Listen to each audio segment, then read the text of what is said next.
Саламатсыздарбы, урматтуу радио угуучулар, эфирде Босого, аны мен Молдали Орозбек алып барам.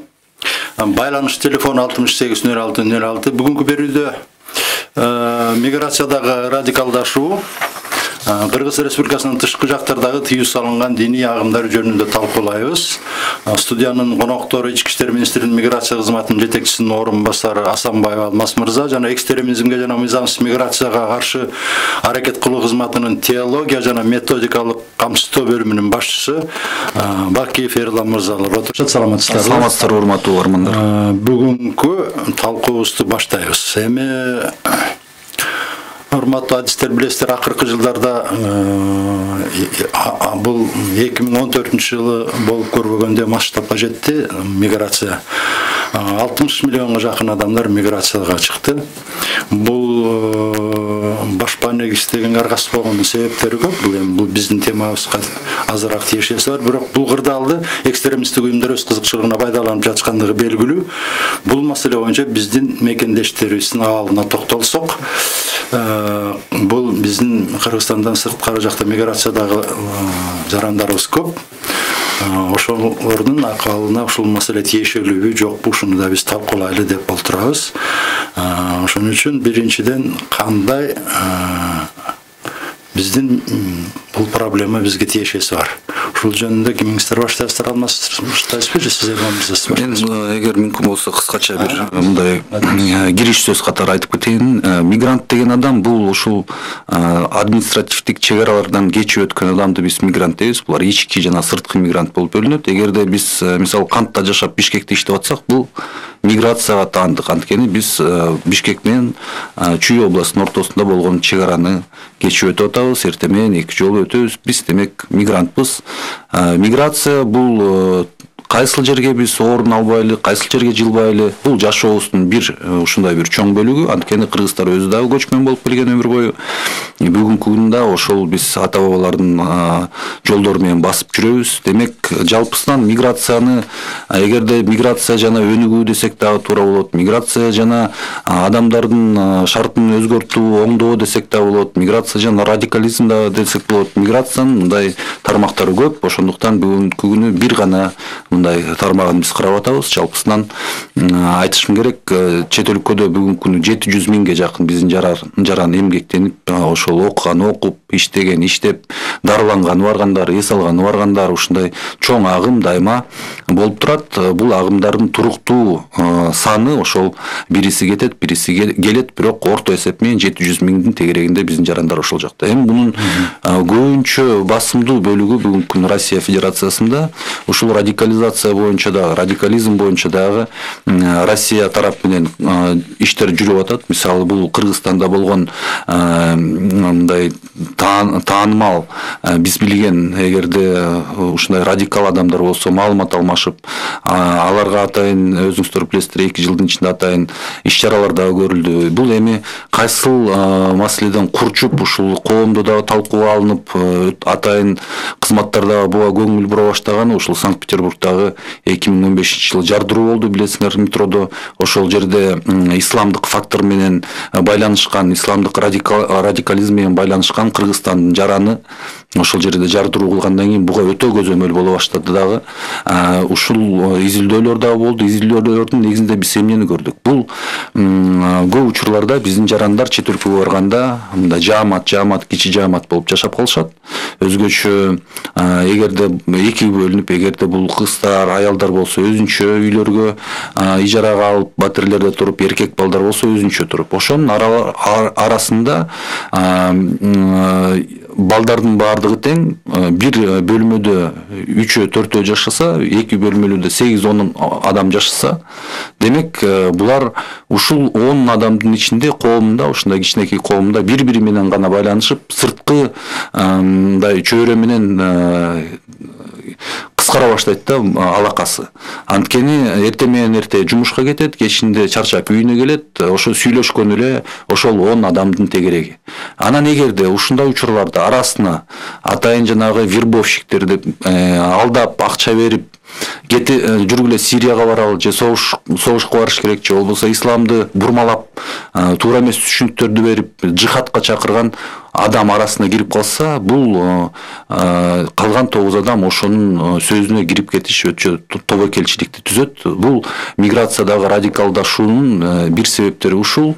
Өтө мындай жабык чөйрөдө биздин балдар болуп калат, кичинекей коомдо, кичинекей жааматта болуп калат. Эгерде ошол жааматтын ичинде кайсыл бир радикал атайын эле келип буларга билгиспегенден баштап, кичинеден буларга дават бере баштап, анан аягында азгырганы ошол ал түшүнүп калса, булар психологиялык жактан даяр болуп калды деп түшүнүп кала турган болсо, акыркы ушундай кадам бул акча сунуштап, ошол акчанын күчү менен барган адамдар, билесиңер, ал жерге тыйын табабыз деп барат. Ошол эң акыркы азырган точкасы мындай моралдык обработкадан кийин бул акча берүү.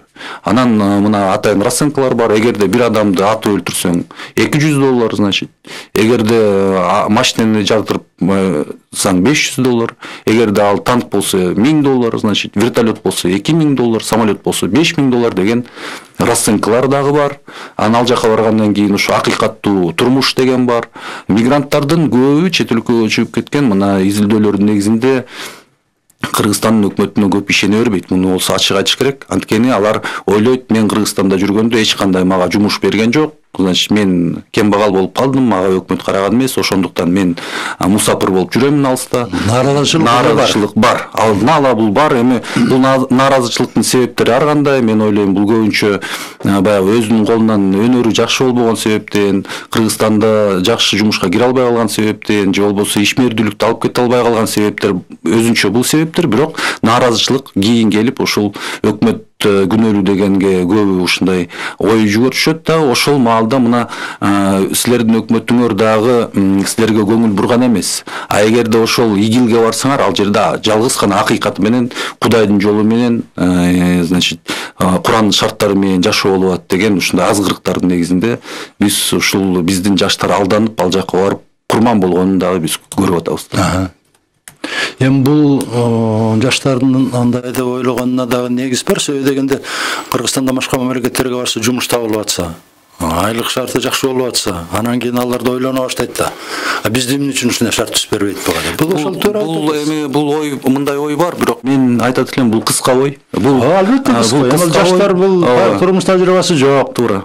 Анткени жана сиз айткан вербовщик оператор ооба, аны күчөтөт. Анан бул жерде мындай да, үйүм кир экен, значит, кир үйгө мен турбайм, таза үйгө барып жашайм деп коштан үйүнө кирип алып турандан кийин мен үйүмө барам, качан үйүмдү бирөө тазалап берген деген маанидеги эле бул ушундай. Туура. Бул оюңуз туура. Сизге кандай кошумча бар бул маселе боюнча? Биздин миграциянын бул болушу өзү толтура факторлордун таасиринен келип чыгат. Бул биринчиден баягы пландаштырылган миграция болот же стихийный болот. Бизде көбүчөсү пландаштырылган эмес, стихийный болот да. Мисалы үчүн ойлойт, мисалы үчүн өндүккөн мамлекеттерде миграцияга чыгыш үчүн жарым жыл, бир жыл даярданат алга. Ал жерге барганда канча тыйын керек, кандай жумуш издеш керек, кандай квалификациялык эмелер бар деп ошону изилдейт. А бизде бүгүн кандай болуп атат? 9-классты бүткөндөн кийин эле өзгөчө айыл жергесинде ошол жакта сразу ал жакта эч ким менен сүйлөшпөй, дайындабай эле, ушу бир досум бар эле, байкем бар эле деп туруп чыгып кетишет миграцияга. То есть ал жерде жумушу жок болсо дагы барып, ушул барып алгандан кийин таап алам деген нерсе болот. Анан бунун последствиялары болот да, мисалы үчүн социалдык, психологиялык да. Анан көрүп атабыз бүгүнкү күндө кылмыштар түрдүү, разбой, өзү бири-бирин кыргызстандыктар тоноо, уурулук, түрдүү кылмыштарга барат да. Себеби бул жерде баягы чөйрөнүн эмеси бар, давлениясы бар. Ошого айылда мисалы үчүн кылмыш иштебесе, бирок мисалы үчүн Москвага же Санкт-Петербургка барганда ошол кылмыштарды уже жасай турган эмеге барат да. Ошонун айынан дагы мисалы үчүн баягы давление, чөйрөнүн давлениясы жок болгон үчүн, ата-энеси ал жакта болбогон үчүн түрдүү топторго дагы, радикалдуу топторго да кирип кетиши ыктымалы бар. Ошондуктан мисалы үчүн бүгүнкү күндө Россия Федерациясынын аймагында аябай көп активдүү ишмердүүлүк жүргүзгөн Кавказ Эмираты уюму бар. Салафиттик, такфирист, жихадисттик идеологияны мындай ыктаган топтор мына ушул топтор дагы мечиттерде болсун, социалдык тармактарда болсун азгыруу иштерин жүргүзөт. Ошондуктан мына бизге бир топ жарандарыбыз Сирияга кеткен 2014 жылынан баштап. Ошолордун ичинен бир тобу миграцияда жүргөндө азгырылган. Кыргызстандын аймагында эмес, ошол эле Россиянын аймагында, ошол эле баягы биздин Сиражиддин Мухтаров, Жаннат Ашыкларынын же Жамаат Утал жихадтын лидери болуп жүргөн биздин жараныбыз ал деле ошол Перимде жүргөндө азгырылган мисалы үчүн. Ошондуктан миграция бул бир инструмент, бир баягындай өзгөчө бир чөйрө да. Чөйрө. Ошону колдонуп калгандар да болуп атат. Анан айтып кете турган нерсе, Сирияга мисалы үчүн кеткендердин көпчүлүгү идеология багытында, идеологиянын айынан кеткен деп эсептейбиз да биз бүгүнкү күндөчү. Бул жерде дагы бир маселе бар да, мисалы үчүн Россияга келди биздин жаштар. Тил маселеси проблема бар. Тил маселеси бар. Дин маселеси бар.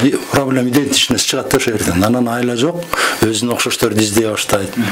Анан мечиттерге бара баштайт, мечитке барбаган жаштар. Анан мечитте кимге туш келет, ал дагы маселе. Анан мечитте жүрүп эле, дос, бул мечит айта берет, сиз айткандай Алмаз. Башка маселе бар да, анан кийин хужураларга чыгып кеткен фактылар да болуп атпайбы миграцияда. Эң атасы жок аякта, контролдогон эч ким жок. Анан ошон үчүн бул жерде ушундай коркунучтар бар. Демек, бул жерде биздин жаштар диний жактан жакшы түшүнүгү болбогондон бул жакка кабылып калып атат деп айтсак болобу? Айтсак болот. Себеби биз баягы ушул Сирияга чыккандар боюнча башкалар менен маектешип өткөргөндө негизги мисалы үчүн ыймандын негиздери, исламдын негиздери боюнча суроолор сураганда эч бири жооп бере албайт да. Канча негиз бар мисалы үчүн, ыймандын негизи канча, кайсы негиздери бар деген суроолорго дагы жооп бере албайт. Бирок анын башында кандай эме бар, информация бар. Ошол мен шахид болсом, ошол гурилер берилет, мага мен бейишке барам деген идея менен гана жүрөт да. Алмаз мырза жанагы туура белгилеп кетти. Бул айтат, сиздин мамлекетиңде жумуш жок болсо, Россиядагы көргөн акыбалың мына, бул светский мамлекеттер деген ушундай болот. Андан көрө мына биз ислам мамлекетин курушубуз керек. Мына игилде уже халифат курулуп калды. Биз ошону куруп бүткөндөн адилеттүүлүк болот, жаштар ишенет. Ошондой сөз туура. Ошон үчүн бул жерде дагы ушундай да факторда да болот деп айтсак болот да. Болот. Анан дагы бир нерсе айтып кетип турган болсок, көпчүлүгүнүн билим деңгээли 9-класс. Жана айтпадыңызбы? Окуу жайды бүтүрүп, анан ал жака кеткендер өтө аз. Даже бизден жок деп да эсепке алсак болот да. Ушул сөзүңүздөн дагы бир маселе чыгып атат. 9-класста окуган балдар бул эми баягы билимди өздөштүрүп, орто билимге жакындап калган балдар. Анан ошолорго кандайча кылып дин билимин өнүктүрүш керек деген проблема чыгып атпайбы? Азыр жана дин негиздерин окуталык, сабак берип, пилоттук проект болуп атпайбы? Диндердин дүйнөлүк диндердин жана маданияттын негиздери деп. Ошол кандай жардам бере алабы ушул проблема? Бул жардам бере албайт эч качан. Анткени Кыргызстанда диндерди үйрөтөбүз деген канча болду? Мына Союз сурагандан бери ар кайсы сабактарда мектептерге киргизди. Ыйман сабагы деп киргизди. Ыйман сабагында эч кандай ыйман жөнүндө эмес. Ал жерде исламдын Коранды окутуп жүрүштү, менин мына өзүм эсимде да. Деги эле дин таануу боюнча сабак киргизиш керек дейт, бирок биз дин таанууга сабак киргизгенде ушу биздин ислам коомубуз өтө мындай ревностно буга карайт дагы. Эч кайсыл программаларга башка дин боюнча Кыргызстанда сабак өтпөйт. Эгерде программа кирсе, бул исламдан башка эч кайсыл бир динге дагы бул тоскоолдук болот. Өтө чоң тоскоолдук болот дагы. Мындай акыйкаттуу дүйнө жүзүндө диндердин таралышы кандай бул өнүккөнү боюнча эч качан туура маалыматты эч ким бербейт Кыргызстанда. Канча буга светтик мындай ошол адамдар аракет кылбасын, канча окумуштуулар аракет кылбасын, бул эч качан ишке ашпай турган нерсе. Ошондуктан бул жерде жалпысынан билимдүү болуш керек адам. Билимдүү болуш керек. Караңгы адамды алдаш оңой. Мурда 10-класс сөз бүтүрүлгөн милдет эле. Азыр болсо мындай жоюлуп калды. Мен эми 9-класстан кийин кетет деген кошула албайм. Анткени чет өлкөдө 18 жашка чейин толгон адамдар жумушка албайт. Бул мыйзам. 9-класстан окубай коесучу? Окубай койсо бул башка маселе. Бирок 18 жашка толмоюн миграцияга барып бир жерге жумушка кириш бул өтө 18ге болуш керек. Жолуккан. Паспорт болуш керек. Паспорт болуш керек. Эмгек келишими болуш керек. Эмгек келишими жок болуп кирип мыйзамсыз иштеп аткан деле өспүрүм балдар мындай миграцияда иштеп кеткендер өтө сейрек жолугат. Көбүнчөсү бул 18 жаштан 25 жашка чейин басымдуу бөлүгүн ушул 50%га жакын ушул жаштагы балдар түзөт да. Бул жерде дагы бир суроо пайда болот да. Эмне үчүн ушул радикалдык уюмдар Россияда жана Европалык мамлекеттердин тегерегинде мигранттар менен иштеп атышат? Бул атайын жасалып аткан акцияларбы же жөн эле кокусунан болуп аткан иштер Алмаз мырза? Анан сиз айтсаңыз. Бул жерде туура түшүнүш керек. Бүгүнкү күнү баягы глобалдык процесстер жүрүп турганда бүгүнкү күнү көбүнчө вербовка интернет аркылуу болуп атты. Эч кандай айырмасы жок. Бул Кыргызстандын аймагында болобу, же Россиянын аймагында болобу, же Европанын аймагында болобу, булар интернетти колдонуп бүгүнкү күнү дүйнө жүзү боюнча материалдарды дагы таркатып атышат. Дүйнө жүзү боюнча булардын өкүлдөрү дагы бар, бүт жерде, Кыргызстандын ичинде дагы бар. Анан булардын баягы ишке ашканы ушул сиз айтып кеткен себептер да. Мына миграцияда өзгөчө азгырылганга өзгөчө шарттар бар да. Демек, эгерде туруктуу үйүндө жашап жүргөн адамды үйүнөн жылдырып кетиш, ордунан козгош өтө эле оорго турат да. Жолдо жүргөн мусапыр адамды бир багыттан башка багытка буруп коюш бул башка бир жол. Муну дагы вербовщиктер туура түшүнөт, билет муну, ошону колдонушат да. Бул жерде дагы бир маселе бар да, ушуга байланыштуу. Биз миграцияга барып радикалдашып кетип атат деп атабыз жарандарыбызды, жаштарыбызды. Европалык мамлекеттер, анан Россия болсо, ушул мигранттар радикализмди, экстремизмди алып келип атат деп атат да. Булардын кайсы жагында чындык бар? Бүгүнкү күнү мына өзүңүз айттыңыз, бүгүнкү күнү качкындардын саны эле 60 миллиондон ашып кетти. Жалпы миграцияда жүргөн адамдардын саны 500 миллиондон ашты, 600 миллионго жетип калды. Бул өзүнчө бир чоң мамлекетти түзө турган ушундай бир калк да. Мунун арасында албетте ар кандай адамдар өзүнчө эле бир борбордук азарыйган болот. Анан бул мигранттардын агымдарында радикалдар дагы бар, жакшы адамдар дагы бар, бандиттер дагы бар. Бүгүнкү күнү миграция эмне үчүн мындай өсүп атат? Анткени транспорттук жолдор өнүгө баштады да. Мына самолеттордун баасы арзандады. Анан кийин бүгүнкү күнү дүйнө жүзү бул биз карашыбыз керек. Ушул кичинекей бир өзүбүздүн жерибизди бир эле мындай чоң элдер кыймылсыз жүрө турган эле бир мындай чоң бир аймак деп көрүшүбүз керек да. Демек, миграциянын ичинде дагы агымдар ар түрдүү. Анан булардын жалпы эгерде мындай процент пайыз жагынан карасак, Кыргызстандын ичинде канча радикал бар болсо, ошол эле мигранттардын арасында андан пайызы ашпайт да, кемибейт. Так эле структурасы бип-бирдей да. Биз бүгүнкү күндө Кыргызстанда 19 экстремист жана террористтик уюм тыюу салынган. Алардын ичинен Жайшул Мактидин сырткары эч бир уюм Кыргызстанда түзүлгөн эмес. Бул бир эмненин көрсөткүчү, мен ошо менен макул болбойт элем. Бизден Кыргызстандан эч качан эч жака биз импорттогон жокпуз экстремизм же терроризмди. Ол ошол сырттагы өлкөлөрдө барып радикалдашып келип атышат. Ал туура, бирок анан биз ошону реэкспорт кылып атпайлы, Алмаз мырза айткандай. Бул жердеги радикалдашкан балдар Россияга жумушка чыкканда, анан ошол жактан жайылтып аткан жокпу? Андай фактлар жок. Андай фактлар жок. Бирок Россиянын атайын кызматтары айтып атпайбы, мына келген мигранттар эми ал жакта деле баары 100% Шенгенге болбойт. Бирок өзүнүн ишин акташ үчүн атайын кызматтар деле айтып коюшу мүмкүн. Мына бизде баары эле жакшы эле, мына мигранттар жасап атат деп коюшу. Ага, эми бул боюнча мен мындай деп айтат элем да, Россиянын структурасын алсак, баягы кылмыштуулук боюнча деги эле чет өлкөдөн келген жалпы жарандардын баардыгы кошулуп 3,5 гана пайыз кылмыштуулукту боюнча түзөт да. Демек 96 жана 5тен бүтүн пайыз бул россиялыктардын өзүнүн кылмыштуулугу да. Бул эч кайсы жактан импорт болуп келген жок. Бул бир жагдайы, факт, статистика боюнча. Экинчи жагы, Алмаз мырза кечиресиз, деги телефон чалуу бар экен, сөзүңүз оозуңузда. Айта бериңиз, эфирдесиз, атыңызды айтып байланышка чыга бериңиз. Ассаламу алейкум. Ва алейкум ассалам. Таластан Мирбек. Таластан? Атыңыз ким? Мирбек. Мирбек, айта. Жанагы бул Бишкектеги рекламада бегүшү строкада берип аткан Турция депчи. Ошонун арасынан мен кийинчерээк угуп калдым, ошо сиз айткандай 90% ошо миграция менен заниматься эткен да, теневой деп коет го. Ошо мен бир туугандарым кетип, аялын алып кетип, ошо кийинчерээк Ирактан табылды да. Талафар деген шаардан. Талафар деген шаарда ошо эме телефонду чукап интернеттен көрсөм ошо Ирак менен Сириянын жанында экен. Анан алдап сурадым да, сен баягы WhatsApp'тан номери табылып калды да. Ошо апасы берди да мага. Бир сурап көрсөң деп. Анан сурап көрсөм ошо жолдошу уйгур бала болчу, ошо Турцияга иштейбиз жүр деп алып кетип, экөө үйлөнүп бул жактан. Анан кийин ошо андан ары Турциядан ары эмеге Ирак алып кетиптир. Ошо легально деп жанагы лицензия, Минюстун лицензиясы бар деген фирмалар. Вот ошентип ушуга чейин ГКМБ эме кылып атат, апасы арыз жазып алып келе албай атат Ирактанчы. Анан ары Сирияга өтүп кеткенде белгисиз, мен бир 2 ай болду сөзгөндө. Анан WhatsApp'тан суразам, ошо жана адашкан эмеге жолго түшүп алыптыр да.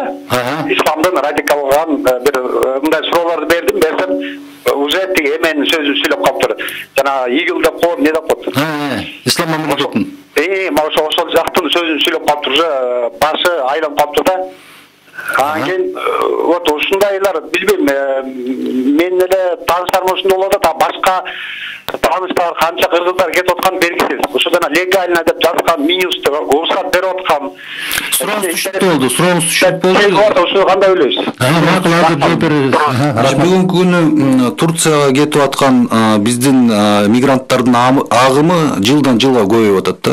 Жылдан жылга биздин жарандар Россияны эмес багыт катары Турцияны тандай баштады. Жайкы маалда биздин жарандар барышат да, ошол Анталияда, значит, деңиздин жээгинде көптөгөн туристтерди тейлөө тармактарда, секторлорда бүгүн жумуш иштеп атышат. Булардын көбүнчөсү кайтып келип атат. Мисалы Россияга барганда көп бала адамдар ошол жерде калып калат да. Россияда шарт ушундай: баргандан кийин үйлөнгөндөн кийин балалуу болгондон 300 миң берет, экинчи балалуу болгондон 430 миң берет. Ошону менен чогулганда экинчи бала алгандан кийин участок берет. Ошол жерге тамын салат да, ошол жерде түгөл калып калып атышат да.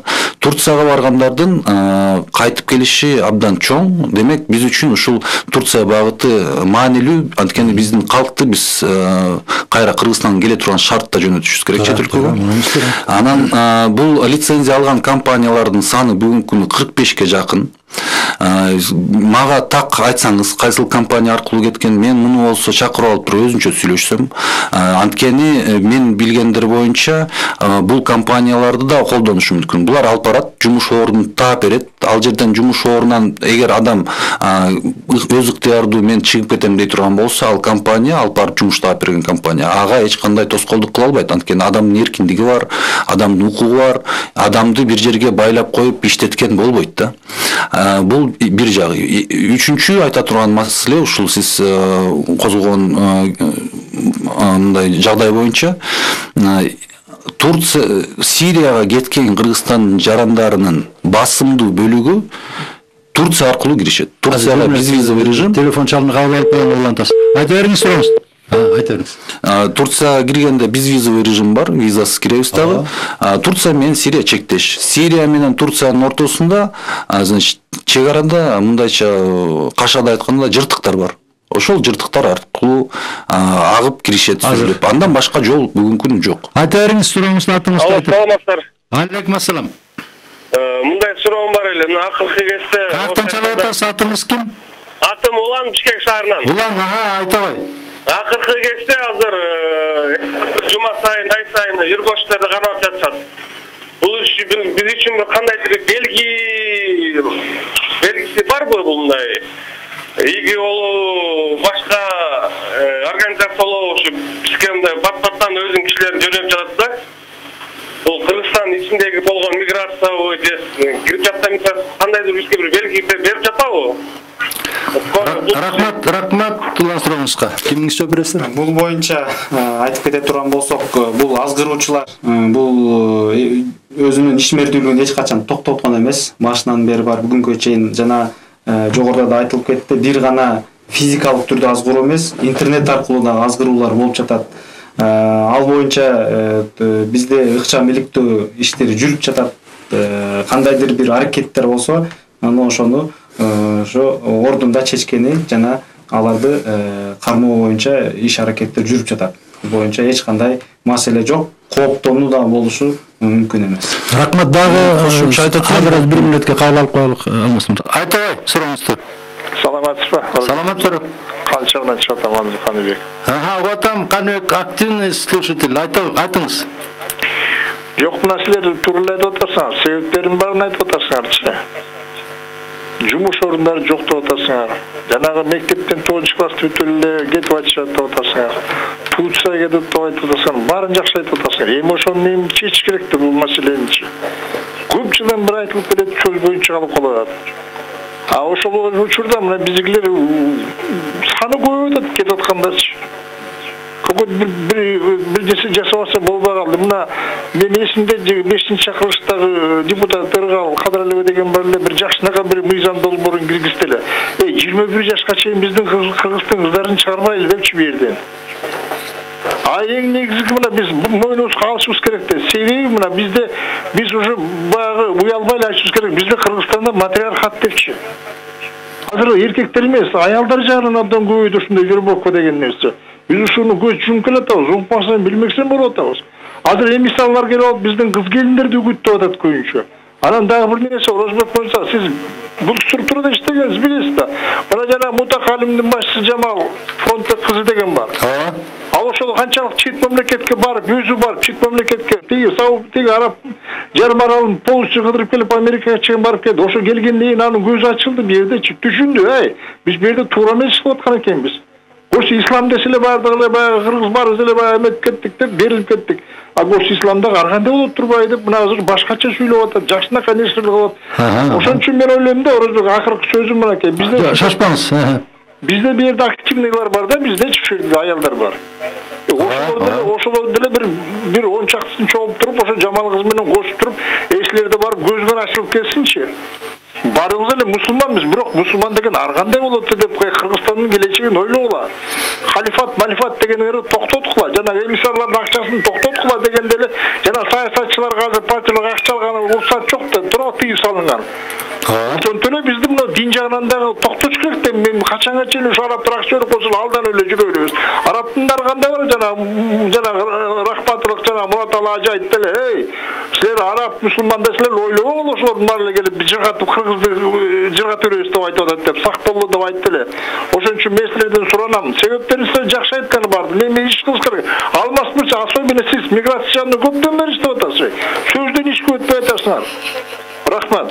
Каныбек мырза, рахмат. Баягы өткөндө да сиздин сунуштарыңызды эске алып, бул тема боюнча да өзүнчө берүү уюштурабыз буюрса. Азыр да жооп болот.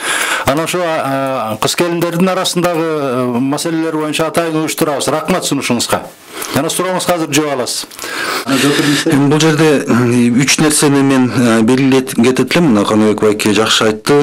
Биринчиси мурунку суроо берүүчүгө жооп катары мына кармалгандар көбөйүп атат, бул эмненин белгиси деп. Бул ушул тийиштүү органдар менин билишимче катуу ишке киришкенин белгиси бул. Анткени ушул биздин арабызда бул адамдар жылдап жүргөн. Ошол кармалгандар дагы булар жылдап жүргөн. Жылдап кармалбай, элди үгүттөп, туура эмес жолго салып жүрүшкөн булар. Анан булардын баары бүгүнкү күнү мына ушундай тез ачыкка чыгып атканы, бул ушул тармакка көңүл бурулуп, ушул тармакта иштер мындай натыйжалуу жүрүп аткандын белгиси. Мына эмненин белгиси деп сураганга жооп. Жумуш орду жок деп мына айтты Каныбек байкебиз. Жумуш орду жок эмес. Жумуш орду бар. Экономикалык структурада биздин айлыктарыбыз төмөн да. Ушундай. Бул жерде эми бул мен экономика жагына катуу киришип айтпайм, бул башка тема болот, бирок бул адамдын санына, демографиялык жагдайларга, значит, эмгек рыногуна чоң байланышы бар бул маселе. Анан да бир жолу кайтылып кетейин, Кыргызстанда жумуш жетиштүү. Мына бир мисал келтирейин, 2 жыл мурда Жалал айылда чөп чаап, оруп, аны машинеге жүктөй турган балдар калбай, жалаң картаң адамдар, карыялар калып, ушундай бизге даттанып, биз барып ошол жерден жардам берип аттык да. МЧСтин балдары барып жүктөшүп, тиги армиянын балдары барып жүктөшүп, кышында чөп калбай калганда МЧС нарындан чөп ташып барып ушундай болуп атат. Бул демек эмне жумуш жокпу? Жумуш бар, иштегенге адам жок болуп атат да. Айырмасы айлыкта. Анан Кыргызстанды таштап кетпеген адамдар, аракет кылгандар Кыргызстанды көтөрүп атат. чет өлкөдө жүргөн адам салымын ошол чет өлкөгө жасайт. Бул жерде туура түшүнүш керек. Эми сиз арабтар акча берип атат дейсиз, бул эч кандай жашыруу маселе эмес. Мына бүгүнкү күнү арабтар берген акчасын үстөгү менен чыгарылып атат Кыргызстанда, анткени ар бир төлөнгөн мечитте бул бүгүнкү күнү үгүттөө жүрүп атат. Значит, сен барышың керек, ошол Меккага, Мединага барышың керек дагы, ал жерден сен ошондо барсаң бейишке түшөсүң деген мааниде, значит, ажы болосуң, сен ушундай сый урматка бөлүнөсүң деген мааниде.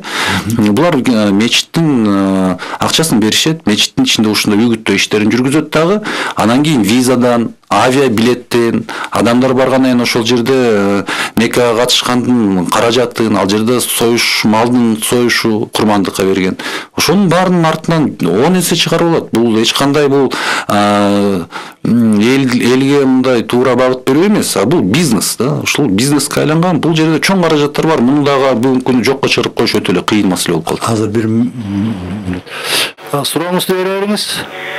Орозбек мырза, мен кайдан чыгып атам? Мен ушу Алмаз мырза, ушундай муну жооп туруп, жаш баланы алдагандай кыласыңар, чөп чоккандай эркек балдар жок болуп калдык деп. Бул ушу силер жанагы жумушсуздуктун проблемасын чечкеңер болобу, я. Туура эмес ушундай айтып атканыңызчы. Карасаңыз депти, Баткен облусуна барсаңыз, эми үчүн кетип атат. Мен сиз менен бир жерде макулмун да, жалаң калып атат. Жаштар иштей турган ишканаларды да ачыш керек. Ишканаларды мына Ош облусунда мисалы мына Союз убагында бардыгыбыз ошол Союз убагында жашаганбыз. Особенно Орозбек мырза менен кошо жашыбыз почти бирдей эле. ХБК деген чоң килеген фабрика бар эле. Мен билем азыр андай фабрикалар чоңдор ача албайсыңар, бирок маселени чечиш керек да. Талас облусунда мисалы чечиш керек маселени жаштар кетип баштады. Ажынарынан кетип баштады жаштар уже. Ана сиз onu иш ачып койбостон 12 ай иштей турган завод фабрикалар керек да. Айрыкча кыздарыбызды чыгарбаш керек да, мен айтып аткандай чыгарбаш керек. Бизде материал кат, ошолор бардыгын бузуп атат. Рахмат Каныбек. Ошол боюнча да мен айтып кетсем, бизде конституциябызда башкы мыйзамдын 25-беренесинде ар бир жараныбыз жер алмаштыруу эркиндигине калган чет өлкөгө чыкканга да эркиндиги бар. Ошондуктан биз эч кимди баягындай туй сала албайбыз. Себеби андай бир мыйзам чыгарсак конституцияга туура эмес келип калат. Ошондуктан ар бир жараныбыз каалаган бул эркек болобу, аял киши болобу чыккан укугу бар да. Ал эми аялдар боюнча биз бүгүнкү күндө ички иштер органдары алтынчалар деп коет. Жерлерде алтынчалар менен иш чаралар жүргүзүп атабыз. Ошол эле мына Токмоктогу активдүү диний чөйрөдө иштеген аял кишилер менен иштешип атабыз. Бир гана ошол профилактикалык алдын алуу иш чаралары менен бул маселени чечсек болот. Бул жерде дагы бир маселе бар. Бул жалаң эле Кыргызстанда миграция бар деген туура эмес. Россиянын өзүнө миграция көп болгон үчүн Россияда жумуш орундары пайда болуп атат. Европада деле миграциянын агымы өтө чоң. Миграциясы жок, мамлекет башты жок. Айтыңыз эфирдес. Ал жактан кеткенсиз. Алло. Айтыңыз, атыңызды айтып, сурооңузду бере бериңиз. Анара. Катуураак сүйлөсөңүз, Анара, угулбай атат. Бишкектен чалып атам, Анара. Айта коюң. Миграция жөнүндө сүйлөшөйүн дегем. Айтыңыз. Радионузду базартып койсоңуз үйүңүздө мындай эхо чыгып атат.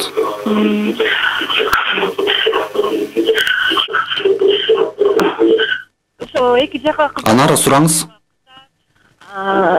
Жаш балдар ошолор мисалы тактап койсо болобу, кайерге кетип бартасың? Эмне үчүн ошол биздин чек арадан эле тактаса болбойбу? Балким ошол мисалы чет мамлекетке чыгып кыздарыбыз андай немелерге кал болуп атат, балдар төрөп балдарын ала албай, газетадан окудум да, ошол өз жаңыз келип баласын эптеп качып келип баласын ала албай жүрөт. Бул жашоодо болгон жагдайлар баарын тең эле миграцияга мындай чагылдырып берген дагы туура эмес. Анткени Кыргызстандын ичинде дагы ушундай шарт. Мен туура болобу, бул жерде убакыт болобу, азыр бир кыска эле мындай бир причина айтсам болот бекен агай. Бир адам өзүнүн кожоюна келип, мына менин көчөдөн ажал жолугуп, сөймөй менен ушундай көрсөтүп, мени коркутту, мага атыңды бер дагы мен качтым дейт экен да. Бул Италияда болгон баягы ушундай бир уламыш. Анан Веронадан мен качышым керек Римге деп атын сурайт. Анан болуп туруп эми ажал сени ушинтип кол сөймөйсө ал атты дагы Римге кач дейт. Анан кийин кечинде жанагы кожоюну барып базарда кайра жүрсө кайра ажалды жоолуп калат да. Анан ажалдан сурайт да, сен ушундай менин кызматкериме сүймөң менен көрсөтүп коркуткан экенсиң, эмнеге десе, мен 2 күнү муну менен Римден жолугушум керек эле. Ошондуктан мен ага ушинтип көрсөттүм деп. Өзү ажалына ушинтип качып кетип атты. Демек, бул албетте чоң маселе бар. Ошол балдар боюнча, үй бүлө боюнча, миграцияда деги эле балдардын маселеси бүгүнкү күнү биринчи орунга чыга турган маселе да. Анткени бул жакта калып калган чоң апасы, чоң атасы, агай, нинелеринде калып калган балдар мээримсиз өзүп калып атат. Чет өлкөгө баргандан кийин ал балдар болсо камалып отуруп калып атат, ата-энеси жумушта. Мындай балдар менен эч кандай мындай өнүгүүгө дагы шарт жок. Сиз айткандай жаш кыздарды алып барып атышат, 14, 15, 16 жашындагы биздин балдарды карасын деп, алардын канчасы ушу зомбулукка учураган учурлар да жок эмес. Биз балдар боюнча өзгөчө программаны иштеп чыгып атабыз дагы. Ошол балдар боюнча өтө биз ушул миграциянын эң чоң көйгөйү деп мен адис катары айтат элем. Андан ашкан көйгөй бүгүнкү күн жок. Ошо үй бүлөлөрдүн ажырашы, жок болушу, балдардын көйгөйлөрү. Ошондуктан буга өзүнчө көңүл бурулуш керек.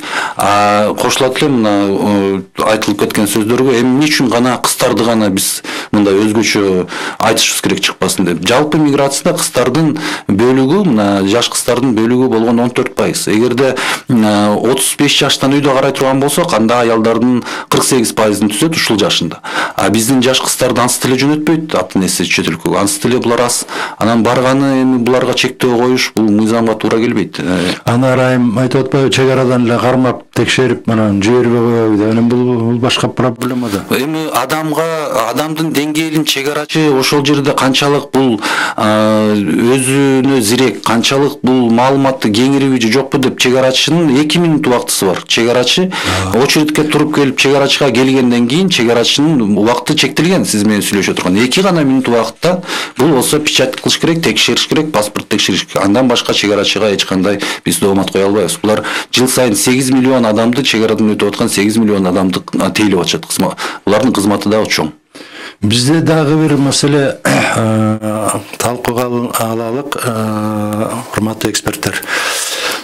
Миграцияда радикалдашууну айтып атабыз, анан биздин ошо Кыргызстандан сырткары мамлекеттерде тыюу салынган уюмдар жөнүндө кыскача айта кетсеңиздер, жана кайсыл уюмдар ушу биздин мигранттарды азгырып башка мамлекеттерге жиберген же ошо радикалдашканына себеп болгон уюмдар жөнүндө маалыматтар болсо, ошол жөнүндө да айта кетсеңиздер.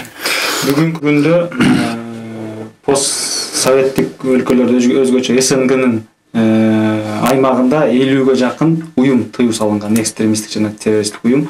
Алардын ичинен бизде ушу 20сы тыюу салынган. Ошо секта мунаны да кошкондо 20сы. Андан сырткары 2 материалыбыз бар. Бул Шамсуддин Хакимовдун материалы жана Саид Бурятскийдин материалы. Мына ушул калган 30 уюмдардын ичинде ушул мисалы үчүн Таблиги Жамаат тыюу салынган Тажикстанда, Казакстанда, Россия Федерациясынын аймагында.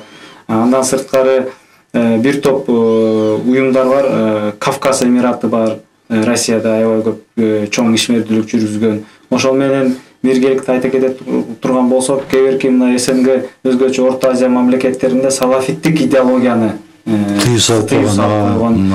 Ошондой бир топ уюмдар бар.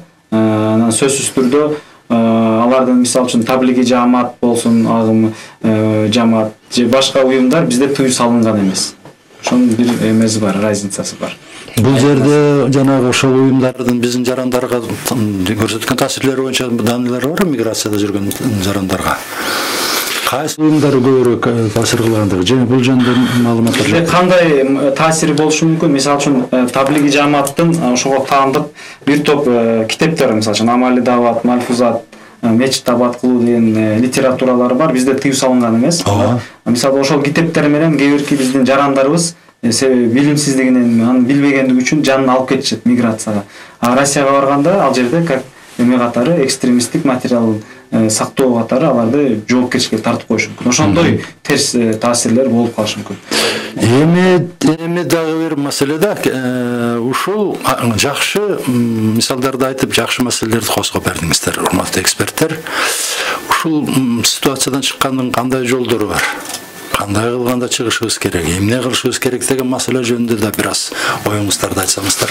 Бул боюнча негизги айтып кете турган нерсе биз жыл сайын анализдерди өткөрүбүз, анализ жасайбыз. Ошонун жыйынтыгында эң чоң бул баягы жоопкерчилик болсунбу же бир жүк, бул биздин баягы духовенствого түшөт да. Ошолор жакшы түшүндүрүү иштерин жүргүзүш керек. Себеби биз мамлекеттик орган катары чыгып алып туруп дин жөнүндө бир эме пропаганда кыла албайбыз. Себеби бир топ диндер бар бизде. Светтик бир мамлекетте жашайбыз. Ошолорго аябай чоң. Анан экинчиси ушул экстремизмге, радикализация болуп кетпеш үчүн алдын алуу иш-чаралар. Бул эмне ошол маалымдоо иш-чараларын көбүрөөк өткөрүш керек. Бир гана мисалы үчүн мектеп, жогорку окуу жайларда эмес, коомчулуктарда, эмелерде, айылдарда ошол жерлерге чейин жеткирип, ушул маселелерди, ушул көйгөйлөрдү элге жеткирип түшүндүрүп бериш керек. Мына бүгүн Алмаз мырза экөөңүздөр дагы ушул багытта жакшы иштерди айтып атасыздар, алдын алыш үчүн. Сизде дагы кошумча бар? Мен ойлойт элем, бул жерде билимден башка артык эч нерсе жок. Мына азыркы күндү психологдор айтып атат, баланын аң сезими 3 жашына чейин 80%га чейин ушу түзүлөт экен да. Демек, үй бүлөнүн бул жерде адамдын келечегине үй бүлөнүн таасири өтө чоң.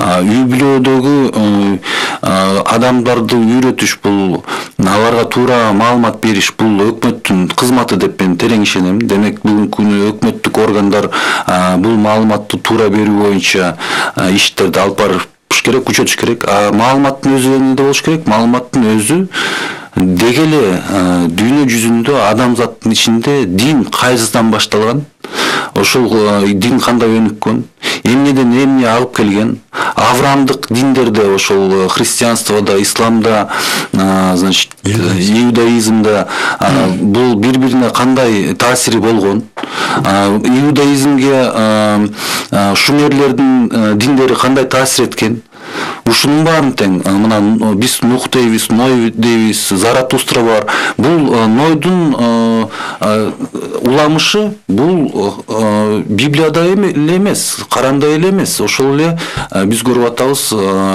Гильгамеш жөнүндө уламышта дагы каралган. Демек, бул байыркы элдин, адамзаттын болгон толук изилдөөлөрүнүн негизинде ушундай мындай философиялык дагы мындай түшүнүктөрдүн баарын тең ушундай чоң китептер, Куранга, Библияга булар камтылган да. Ошолордун оң терс жагын туура үйрөтүү, ошол бул диндин булактарын үйрөтүүнөн баштап бүгүнкү күнгө чейин кандай өнүгүп атат. Жалгыз гана дин эмес, философия кандай өнүгүп атат. Ошондо адамдар кеңири түшүнө баштаса, анда бул радикализм эч качан болбойт. Анан диндерге карата биз мына Кыргызстанда көрүп атабыз, бир дин басымдуулук кыла турган болсо, башка диндердин баарын чөктүрүп, ошого аракет кылышат. Бул да болбош керек. Бул деген баары мыйзам чегинде ар түрдүү диндердин өкүлдөрүнүн бири-бирине болгон мамилеси дагы сый болуш керек, дагы болгон мамилеси дагы мыйзам чегинде болуш керек. Дагы бир кошумча айтып кете турам. Айтыңыз. Миграция кызматында да жакшы самалдык бар. Мисалы үчүн мигранттар даярдашат, тренинг өткөрүшөт. Мына биз дагы ички иштер органдары кызматкерлер бар, ал жерде экстремизм түшүнүктөрү боюнча, радикализм боюнча жана уюмдар боюнча лекция өтөбүз 1 сааттык. Аябай жакшы самалык. Себеби кетип атканда баягы орусча айтып коет го, вооружен и ошол безопасен. Өзүң коргоп атасың дегендейчи. Демек, биз ошол мигранттарды предупрежден, значит вооружен. Ошондой дайындаш керек болуп атат. Өзгөчө мисалы үчүн мага эмне жагат? Кореяга кеткен миграция эмеси, ыкмасы да. Тилди үйрөтүшөт, заранее тизмелерин түзүшөт, ошол менен экзамен өтөт.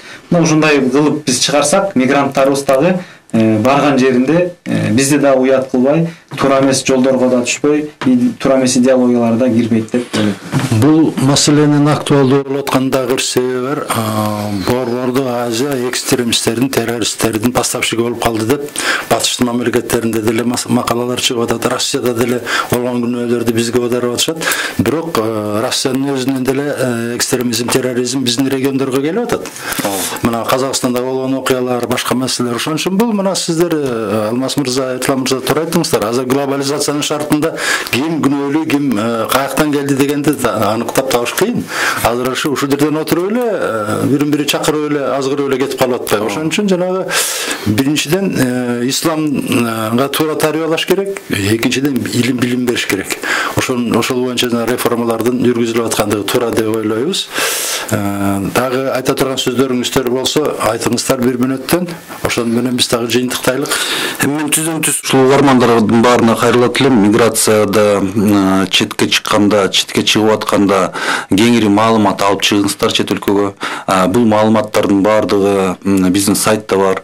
Значит, деги эле бүгүнкү күнү интернетте абдан көп маалыматтар бар. Жүрүү боюнча, эреже чыгуу боюнча, ал жакта тартиптүү жүрүү боюнча. Эгерде ал жетишсиз болсо, 189 мындай түз байланыш линиясы бар. Ошол жака сурап кайрылгыла. Эгер ал жетиштүү эмес болсо, мына биздин эшиктерибиз дайыма ачык. Бизге келгиле. Биз өзүбүздүн кеп кеңешибизде эч качан аябайбыз. Мына биздин сайтка кириңиздер. Сайтта ssm.gov.kg деген сайтыбыз бар. Бул жерде түздөн-түз биздин жарандар кайрылып суроо бергенге мүмкүнчүлүк берилген. Мына социалдык тармактарда Facebook баракчасы бар, миграция кызматы деген. Ошол жака байланышкыла.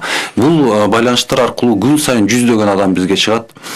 Чет өлкөгө баргандан кийин элчиликке сөзсүз түрдө барып каттоого туруңуздар. Биздин Россияда өкүлчүлүк менен алака болуңуздар. Эч качан мыйзамсыз мындай ортомчуларга ишенбегиле. Бул силердин керек болсо кошунаңар турса дагы бүгүнкү күнү миграцияда алдоо өтө көп.